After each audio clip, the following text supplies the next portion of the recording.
Ever seen a fight where they just threw in the towel because they're in so much pain? No, but I saw some guy throw it out because he had diarrhea. No way, are you serious? He was like, He's just like, he can't. yeah, he couldn't come out and he just ran out. Oh my god. What's up, everyone? I'm B-boy Ronnie, and welcome to District Talks, a podcast where we're going to be discussing the evolution of breaking. Today, we have a very special episode. One of my really good friends, professional boxer, multiple world champion, one of the best to ever do it, the one and only Nonito Donaire, aka the Filipino Flash. The Filipino Flash! What's up, twin? Thank you for having me, man. This Yes. is great, man. I love this stuff. I appreciate it. So, majority of our listeners are dancers, so they may not know the extent of your accomplishments. So, I want to talk about the belts you've won. Oh man, I thought I've only had won about 9 times world champion, but I actually recounted the whole record that I have. I'm actually a 11-time world champion, 5 division from 5 division, so different division classes and stuff like that. The divisions are the weight classes, right? weight So, what are the class, weight yeah. classes you've won? Belts in? I was a flyweight, which is 112. Super flyweight, super fly, 115. Then bantamweight, 118. 122 was the super bantamweight, and then the featherweight. Those are the 5 divisions that I've done. And then I just won multiple times in some of the divisions. Dude, that's so crazy. So, similarly, we have a B-boy, and he's like a legend in the breaking world. His name is Hong Ten, and he won 3 Red Bull BC1 belts in 3 different decades, which you've done the exact same thing, right? Yes. You won your belt in the 2000s, 2010s, and 2020 recently, right? Like a few years ago. Right. So what weight classes were those in?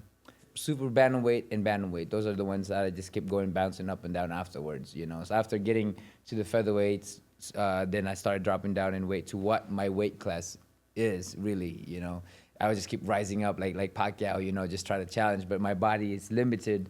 And I'm just a skinny guy like you, man. So, Man, you really are in the Hall of Fame because when you look at boxing, you've accomplished just as much as, some of the greats. You're up there with Manny Pacquiao, with Mayweather, and there was one year where you ended up getting Fighter of the Year. That's correct. And that was in 2012. That was way back, man. It's Oh, so wow. crazy. Back way back then, 2012. I fought 4 world champions, won them all, Zag! So And, you undefeated that whole year. Yeah. 4 fights. Yeah, 4 fights, Actually, at that time, I from 2000 or 2001, that's when I started fighting professionally. And then my second fight I lost, and that was heartbroken. I was heartbroken when it came down to that, but then I was driven. I was like, you know what, nothing can stop me right now. And then from that point on, I just started fighting more until 2013 is when I reached the pinnacle of boxing, being the Fighter of the Year, and then complacency usually will take over, and the next year I lost after that. Oh, man. It comes with it, right? You're winning Yeah. so much, and then you just get comfortable. Right. It's very similar with breaking. Right. So let's talk about your origin story. When did you start, or how did you start? How did you get into boxing? You know what, man? It's so crazy because I was this little skinny kid, and I'm still a skinny kid, I was this little guy, little short, skinny guy, and I was always being picked on. I was bullied because during that time, I just came from the Philippines to the United States. I didn't really speak English, and I didn't really understand it, So for me, being the little guy, I was the target of ridicule. I mean, I was just gonna be that kid because I couldn't really do anything. So, I would come home crying all the time, and my dad was like, you know what, man, I got to teach you how to protect yourself.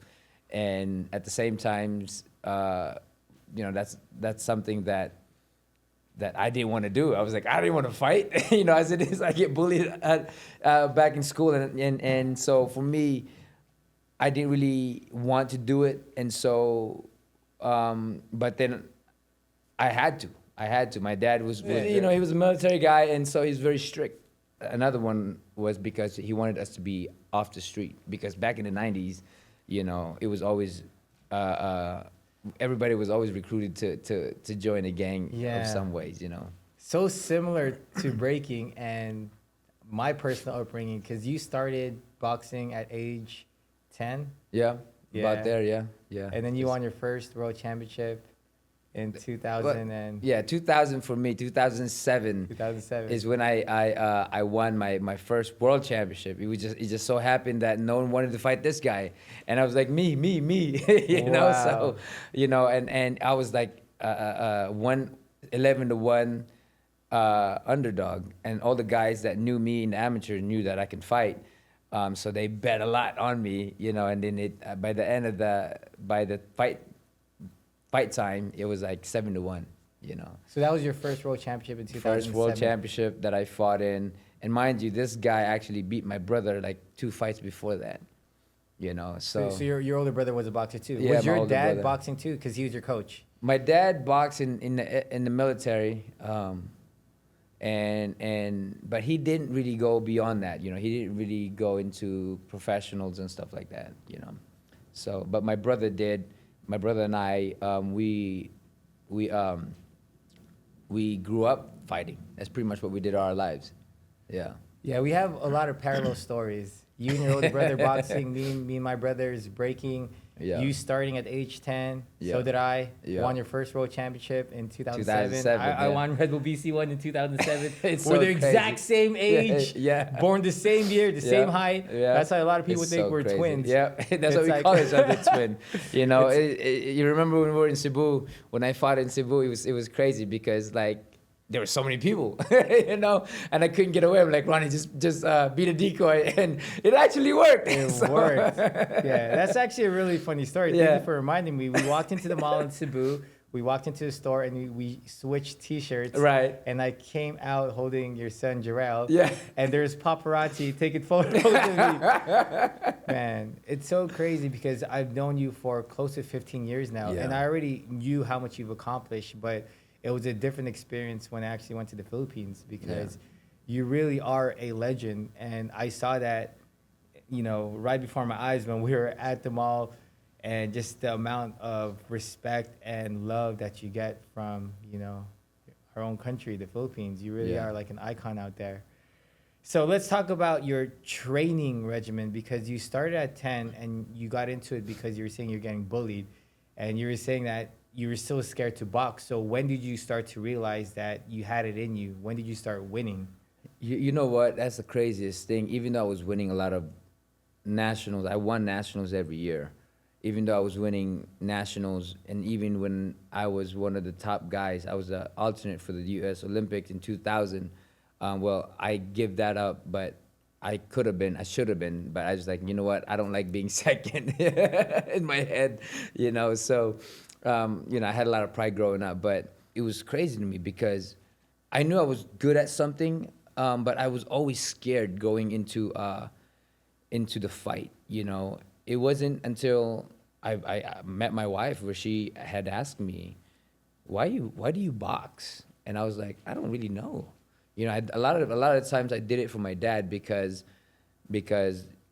I got into it because of him. It wasn't my choice, right? So throughout the whole time, even though I've won nationals, even though I was one of the top fighters in U.S. amateur boxing at that time, I never had that confidence in myself.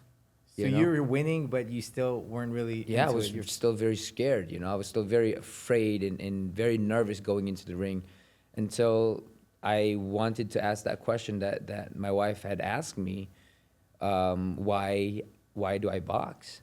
You know, and that's when I had a series of victories and until I got to the very, very top of answering that question, and that was winning numerous belts, multiple divisions, and becoming fighter of the year. And that moment when I realized I was the fighter of the year, I've answered that question. I love what I do. So would you say that was your breakthrough moment when you started winning different divisions and different weight classes? Because this is when you went pro. Right. I was already pro. Oh, you were already pro, Yeah. okay. So I was already pro. I was already a world champion. Even though I was a world champion, I still didn't feel that confidence in me. It was that moment when I was asked that question. I wanted to answer that question. And from that point on, I just realized how much I love the sport. But sometimes you don't know, you just don't know why you're doing things that you're doing. Because you started so young. Yeah, I started so young, but that was more of a survival mechanism, survival ways of getting off the street and learning how to protect myself and stuff like that. It wasn't intentional, right? Yeah. And as kids, sometimes we're not intentional. A lot of times we don't know what the heck we're doing, right? And so just go through with things and learn whether you like it or not. Get good at it, Like my kids, I say, you know what, hey, if you guys want to box, I'll be there, right? If you guys want to do this, I'll be there. Right now they want to be gamers, So you'll be there too. Yeah, I'll be there too. I'm learning how to like. I get really frustrated. They beat the crap out of me all the time. I'm like, you know what I'm saying? So, oh man. But yeah, man, it's there's a lot in life that we go through, not realizing why we're doing things. But at the end of the day, there's an answer to a lot of that. Yeah, you find your calling. So as a boxer, you have to have the mental fortitude to keep going because you're taking blows, you're dodging punches, and I want to get into just your training regimen because a lot of times when you're fighting, you are at the mercy of the people you're boxing, and you have to lose weight, you have to gain weight, and that isn't easy. I can't even imagine. Right. For me to even gain 5 pounds is hard. Let alone like losing 15 pounds before a fight. So how do you like mentally prepare for all that? For me, I desired to be noticed, right? Because growing up, I was always bullied. My dad wasn't proud of me because of that. As a military guy, you have your kid coming home crying. He wasn't proud of that. So for me, I had this drive that I want to be seen. Right, I want to be seen by my father. I want to be seen by my family. I want to be seen by my classmates and stuff.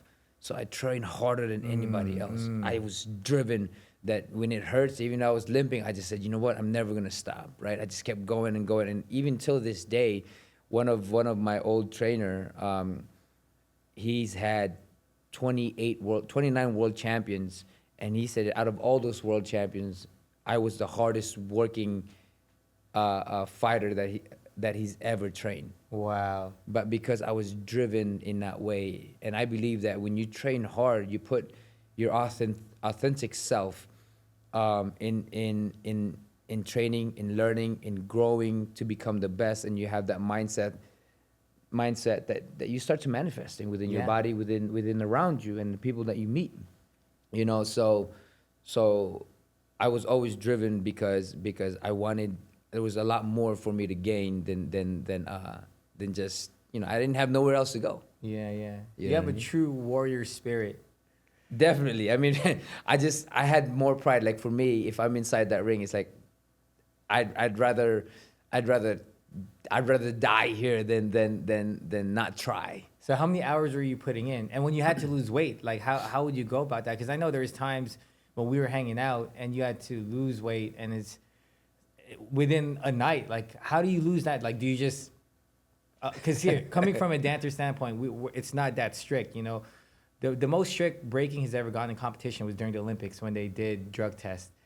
But other than that, like breakers could go into a competition and not have to worry about losing weight, cutting weight, or worry getting punched about in the face. Yeah. Or I remember in Cebu when I saw your fight. When you put the gloves on, they're not coming off. Nah. It's like certain things that they're so strict. I'm like, Ronnie, I need to pee, bro. You can help me out. But I have so much respect for the fight world because, there's so much that goes into it. Whereas with dance or with breaking, it's just so freestyle. It's more about feeling. Right. And I feel that a lot of, especially breakers, could learn a lot from a fighter. Yeah. And that mental model. So you were there at the national final in 2014. You got to witness 2 breakers go at it. And I remember you made a comment. You were saying, like, why are they getting tired after, like, 5 rounds? Yeah. And then we trained together, and then you saw the difference, right? You saw the difference between going 5 rounds that are 30 to 45 seconds each as opposed to 12 rounds that are, like, 3 minutes each, right? Right. and it's very different.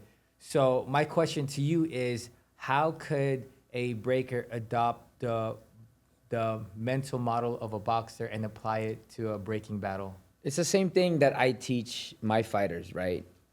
Whatever you do like for me, whatever I train them outside of the ring has to translate inside the ring. So like strength and conditioning, right? So a lot of our strength and conditioning would be a lot of sprinting, right? Or a lot of leg works and jumps and all that stuff where we empower the fast twitch muscle. So what you can do in terms of like for B-boys is utilize movements you do inside that arena, right? When you're breaking, you wanna do the same thing, intervals, but train your body to do the movements that you're doing and be able to withstand the intensity, right? The lungs, the heart rates, all of that stuff. So you gotta always train your body so that you can maximize being in there. Again, being able to utilize what you use outside into that arena. Okay, so when you're training and you know you have to go 12 rounds, you actually train for 12 rounds? Do you I spar at least two or three 12 rounds just to get my body, my mind, and my timing for the 12 rounds. So what I see is in boxing, what breakers could learn is how to build their stamina and endurance, because that's something that you have easily. So every round, and you're pacing yourself. How do you know by the 12th round if you're even going to make it that far? Because I could only imagine going 12 rounds in 3 minutes. We sparred at the old district. The old district, right. And you guys were like, we're just dead tired. And vice versa. Right. We were teaching you some I was like, oh man, my arms moves. Are so, my legs is falling apart. But you see the contrast, and you could understand why 5 rounds in breaking could be so hard in comparison to 5 rounds in boxing, right? Because we're using different muscles. Yes. And we're going 0 to 100 within those 30 to 45 second rounds, and then you get the same amount of break. In boxing, you get a minute break, right? So imagine you're getting almost half that time in breaking, and then you're still going full on moves, using all your muscles at the same time, still listening to the music. Right. So it is challenging, but I feel that there is a similarity with boxing because we're kind of put in the same situation. You're battling one person. I think the only difference is we don't have to worry about getting hit in the head. Right. Well, the thing about boxing is you express your emotion by learning how to, because your life is on the line, kind of that mentality, right? But in B-boy, you're expressing the art of that emotion, right? So that correlation in itself is different, but at the same time similar because it's all emotion. Yeah. Right? My emotion is protecting myself and going to war. Your emotion is expressing who you are through that movement that you do, and they're all crazy, strenuously difficult, the muscle. I mean, I tried doing it and I'm like, dude, I don't know how you guys do this stuff. It's like I feel like I'm doing strength and conditioning right now. I'm tired. Yeah, you hit me up the next day. You're like, I'm sore. Right, I'm sore. Right, exactly. Your triceps, right? It's different parts of your muscle. Right. And that's something like that, right? So, for instance, when I saw the competition, they were getting tired. For me, in my head, when I train, I'm gonna go all out the 12 rounds. Because now I know that I put my body into that workout. I put my body into that level of work that I'm confident to go all out. And I think that in order for I think the champions or the B-boys, I mean, everybody had their own art and all of that stuff, but I believe that when they can have that mindset of a warrior's mindset of, you know what, I'm gonna go all out every single time because you've trained your body for it, right? You have to train. So now your body's starting to evolve in that way. Yeah. So it's all mental. It's just basically everything in boxing, everything in life, everything in expression is mental. It's all derived and driven and created through the mindset of what you want people to see, what you want people to express, what you want to express. Everything is derived from that level of it's all in the mind. Yeah. I want to also talk about struggles, because we go through similar struggles, because this is not a career that most people would get into, because obviously the success rate for boxers is very rare and it's hard, and more so even with dancers. And yeah, I want to also talk about, because there was a point where we were talking about boxing and you never even having to experience getting hit, because you're always, that's why they call you the Filipino Flash, right? Because you're so quick. But you told me about the one time that you did get knocked down and you were just so stunned because you've never experienced it before. Right. And how was it? Because you said you didn't even hear the referee count down. He was Right. like, he was I'm counting like, down. whoa, hold on, time out, man. What are you doing, bro? What are you counting me for? Like 10, You I know? need. All I heard Like, was 654. Yeah, I'm like, hold on. Start from the beginning, man. 1, 2, not 6, Oh, yeah. 7, That's what 8. You know what I'm saying? So you just heard him say 6, 7, Yeah, 8. He's like, 6, 7. I'm like, whoa. Time out, bro. Hold on, slow down. I have a similar story too. I was at a battle in Copenhagen, Denmark with yeah. with Super. You saw that, and we do a routine. When was that? What year was that? This was in 2016, I believe. Okay. So they had a lot of fights out there in Copenhagen, Denmark. They at that time, yeah. At that time, yeah. So there was a battle out there, and Ben and I, we did a routine that we were doing every day in the Jabberwocky show. So it's nothing that we had to practice. So we did it in the middle of battle, and it's the routine where I do a freeze, and he flips me over to my feet. But then he flipped me high, and just for some reason, it was just like the perfect storm of us just not hitting it, because he went too high and I kind of swept too quick when I was supposed to be on my feet, and I landed on my head. And I felt the exact same way you did, where for those first few 6, seconds, no, all I remember was just, it was muscle memory. I was just trying to go back into my round. Yeah. And when I watched the video, you see me, it's like I was on autopilot. Wow. You know? And you see it in boxing too, right? Because sometimes Right. people get knocked out and you're still punching the air. Yeah, so I had to recover, but I still kept going after I got my bearings straight. And, you know, eventually we ended up winning this battle. So the moral of the situation is just don't give up. I got hit one time and I just didn't know what the heck happened. I just kept going. Yeah, It's muscle memory, like, right? Is it? Yeah. And I remember talking to you after this, and you were just telling me that as a boxer, having a concussion could be dangerous, and you were telling me not to sleep, right? Because that's what you usually do, right? Like Right. if you ever get hit. So that's so crazy, because we don't take these things into consideration and how dangerous that sport could be. And even with breaking, because there's certain people that really get into major accidents in the battle. I've seen someone try to do a backflip in the air and land in the arm and break the arm in the middle of the stage in front of thousands of people, right? So it happens, but it's just, how do you bounce back from that, right? Because a lot of times people have this PTSD, right? Where they get knocked out and the next fight, they're not the same afraid, fighter. Right. For me, I think, me as a person, I've never looked back. When it happened, I learned from what happened. Don't get me wrong, I learned from it, and it sucks during those times. The first couple of days, maybe a week, maybe a month for a lot of people, right? Or more. But I never really look back. Once I get what the learning lessons for me is, I move on to it, and I learn. Actually, it's a blessing for me to venture into those mindset, to be able to challenge myself and my emotion and go beyond that, because everybody's gonna have experiences, right? And sometimes they're not pleasant experiences, but the unpleasant experiences are the ones that makes us better.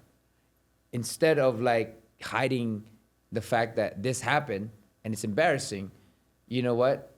Challenge yourself and say, you know what? That will never happen to me again. This is what happened. You know what? I'm gonna continue to practice. I'm gonna continue to practice. And when you continue to practice, you start to get this confidence. Yeah. I just never look back, because to me, in my mind, what has been done is over and I can't take it back, regardless how embarrassing it is. It's not happening now.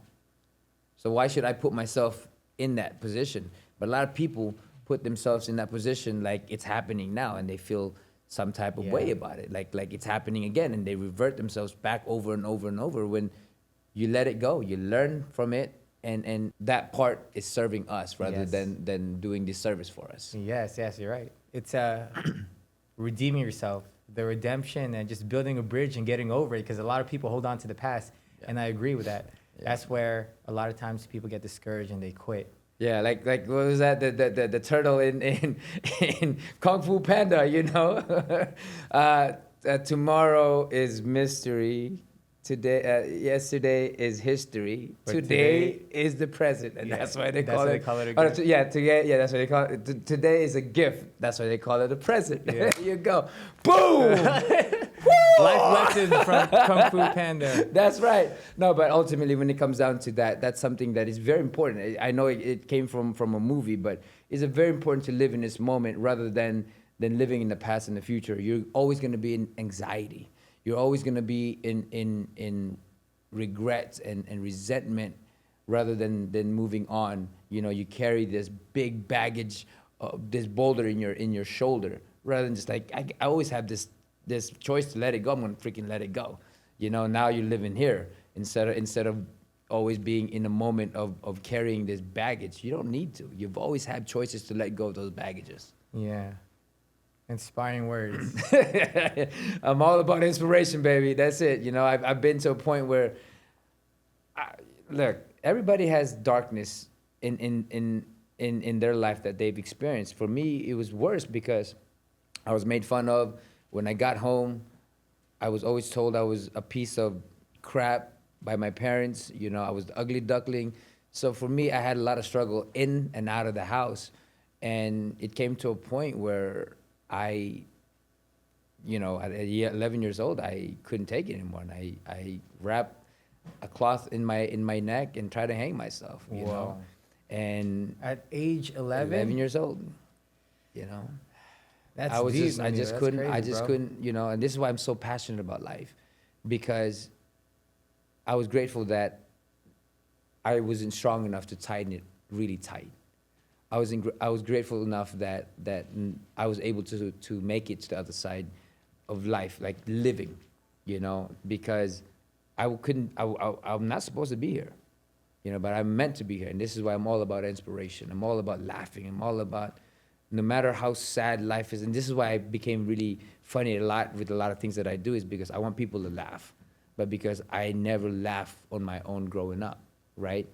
And that was my part of becoming a champion, was that I was very passionate about what I wanted to do, and being a dancer, you have to have passion, because passion is expression. Expression is what people will see, and when your heart and authenticity is there, not only the world will be in your hand, but everything in your life will be. Yeah. So And embrace it. I feel it too when I watch you. Were the only person I've ever seen box in person, and that's when we went to Cebu. Yeah. So let's talk about Cebu. I mean, that was that was fun, such man. honestly a highlight in my breaking career in 2016. Ronnie, don't punch. That was almost 10 years ago, by the way, right? That's so in 2016, crazy, man. you That's asked so me to come out crazy. to your fight in Cebu in front of 18,000 people to be a stunt double. So let's talk about that.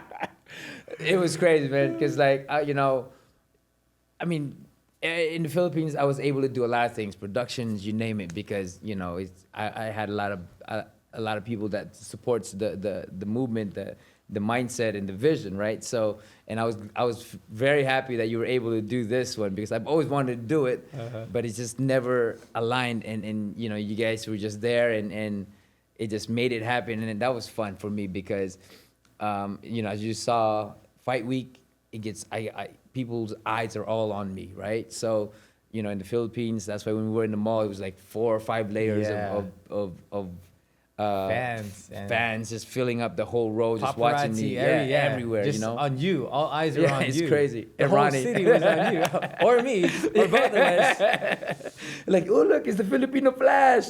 Yeah. I'm like, go. I wore my hat and go this way. Ronnie's going out that way. Yeah, we created a diversion, right? We're like, all right, Yeah. you go exit this way. Everyone will think that I'm was you. that was funny though. And then you know what was fun for me was till this day, I don't know how, I don't know why, but people thought I was the one that walked in that ring, threw the gloves after I was dancing, and ran back to the locker room, put my gloves back on, and walked. That You is know? hilarious, bro. I don't know. I sometimes things can go, you know, the imagination of people, which is great. But that was really, really fun for me to put together, you know. Yeah. So yeah, full context of what happened was I was a stunt double for the Filipino Flash. We made two versions of your outfit, right? Yeah, It was yeah. a green hoodie. Yeah. So everyone thought I was you the Right. whole time. Oh, the I whole went into time. the ring, I took off my gloves and I threw down. Yeah. I did a whole round. The lights went off, and all of a Yeah. sudden you come from all the way Yeah. for the building. But people really thought I was you because Right, it's it so went crazy. semi-viral online, and Yeah. people were commenting like, "Oh, he's gonna waste his energy. Right. His stamina's not gonna be the same." But that was an amazing fight because again, I said that was the first boxing match I've ever seen in person, and I Yeah. called it out. I was like, I think Nonito's gonna knock him out third round. Sure enough, Yeah, you did, man. and I was sitting front row, That's crazy. watching it happen, seeing the sweat fly everywhere. Yeah.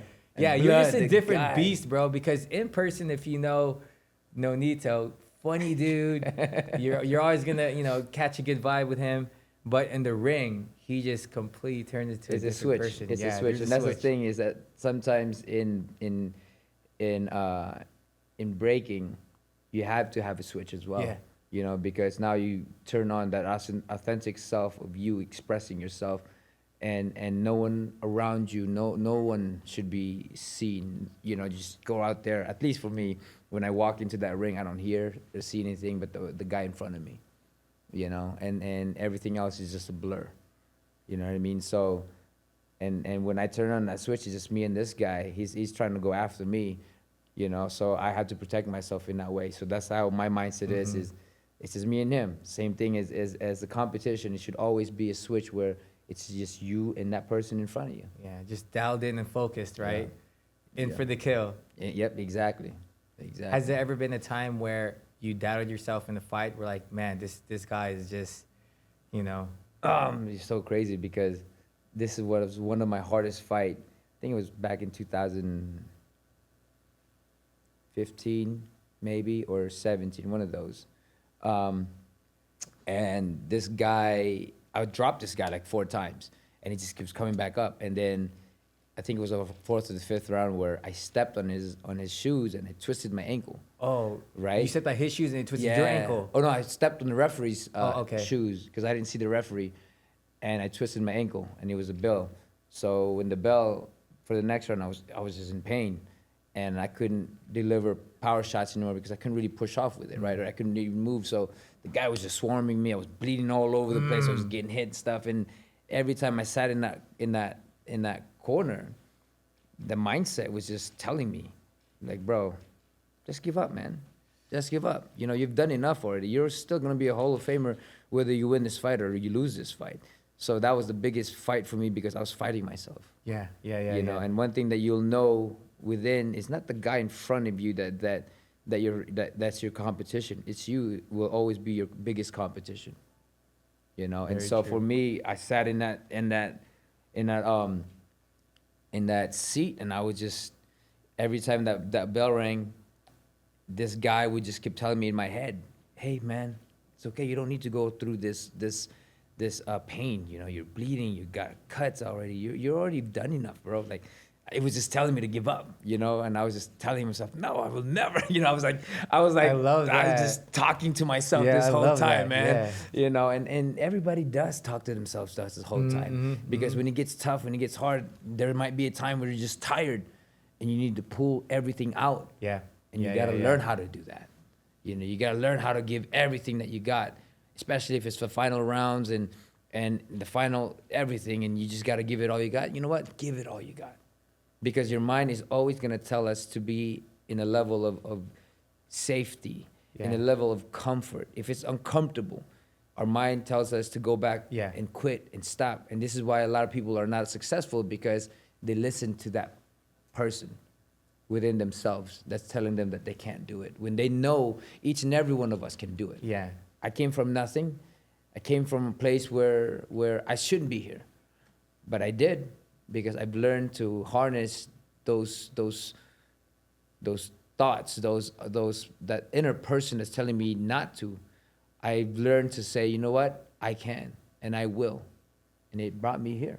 And each and every one of you guys can do that. So you overcame it in that fight and you kept going. Yeah, and that's why for me now, when I train, when it hurts the most, that's when That's when you keep going, yeah, yeah. going even faster and stronger. That's when I'm like, I got That's this. when you I dig got the this. deepest. Yep. And How did that everybody fight has end? that. How did that fight end, by the way? Oh, I won that fight. I Wow.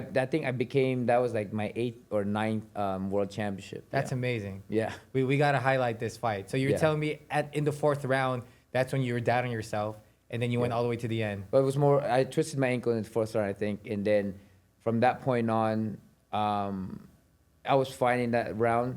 But the next round, I was getting hit with things, and I got a cut, and this and that. The guy just kept swarming me, but my body just don't want to give up because muscle memory, I just don't want to give up. But then when I sat down and was able to think in the corner, my mind was just telling me, yo, it's cool, man. Just it's cool. We don't need to do this. We've done this already.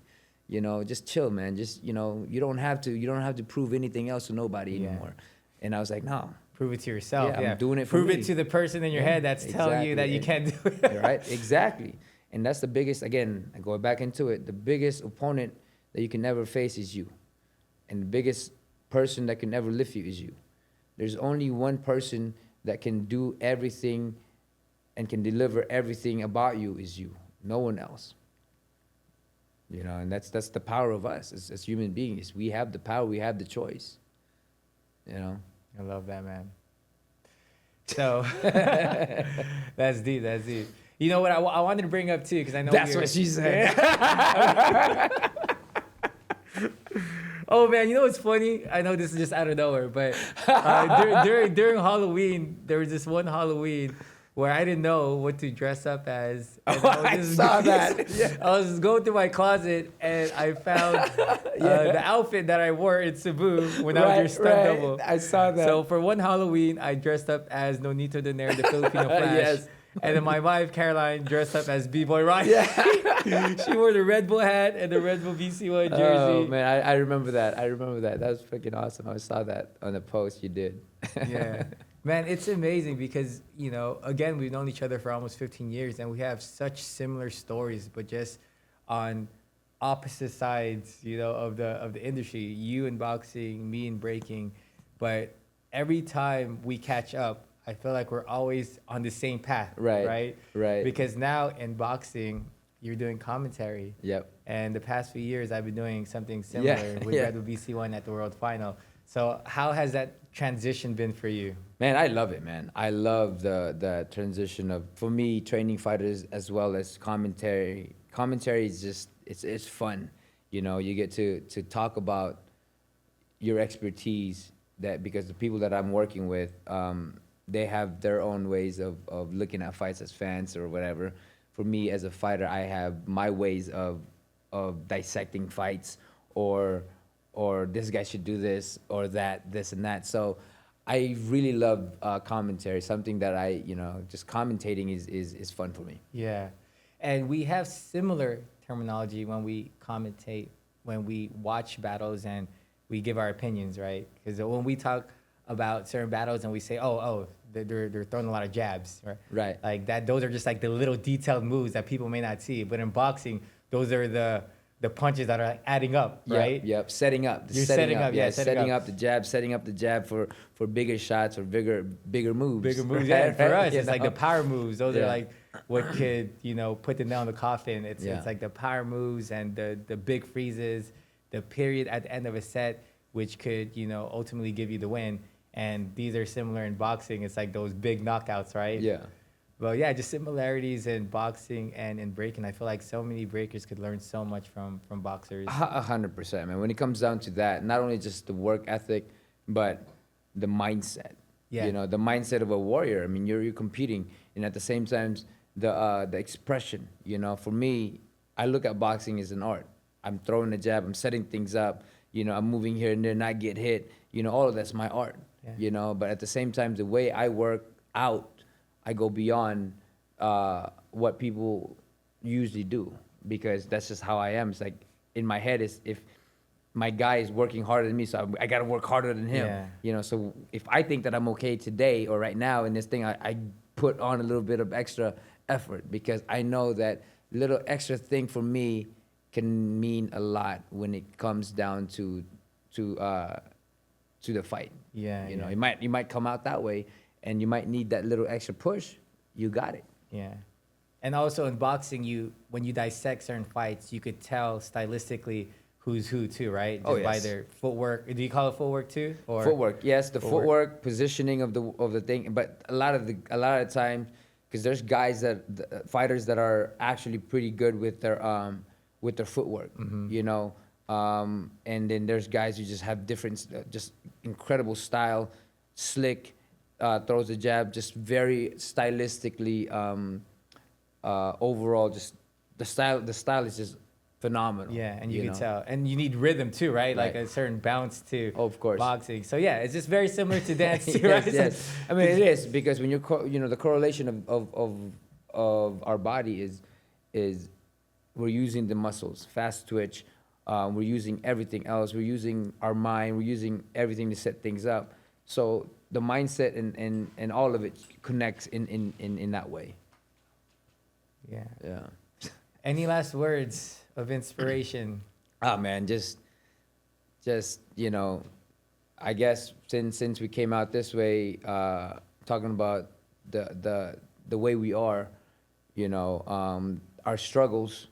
I remember you had your heart thing, and I had my asthma and all of that stuff. Like for me, everybody has something that's pulling them down. It's your choice to lift yourself up and create a self within you that you want to become, that you can be proud of, and that is your choice, always going to be your choice. No one can ever take that away from you. Your choice is always going to be what belongs to you and what belongs in your heart. And if you have the drive, anything is possible. Life in creation is possible. So create something that you want to become, that you can be proud of. Create something that you have the desire to do, that you can enjoy, that you can have, that you can love, that you can be passionate about. But at the end of the day, it all comes down to your choice of wanting. You can stay down here or you can lift yourself up here. But in realizing that you've always have that choice within you. So make that choice.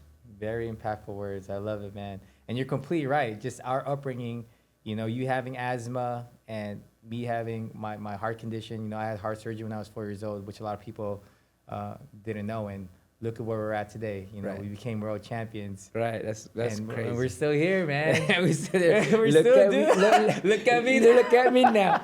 Thank you, bro. Thank you, twin. Twin, thank you, bro. My doppelganger. Yeah, thank you, brother. Brother from another mother. Yeah, this is great. By the way, my mom and his mom look alike. By the way, so I don't know. It's weird as hell because I was like, bro, this is a trip. But, so much more, and we have the same amount of siblings, right? Two brothers and a sister as well. It's crazy. Like everything about Nonito and I is just uncanny. It's so similar. It's weird. It's like a multiverse. Yeah.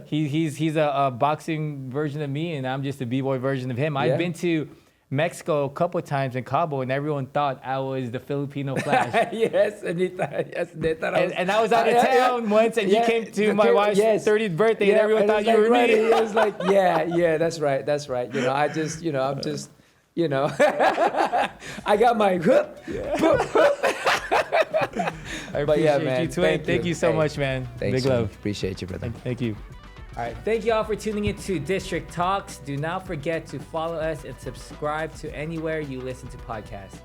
Peace. I had to. My dad was very military.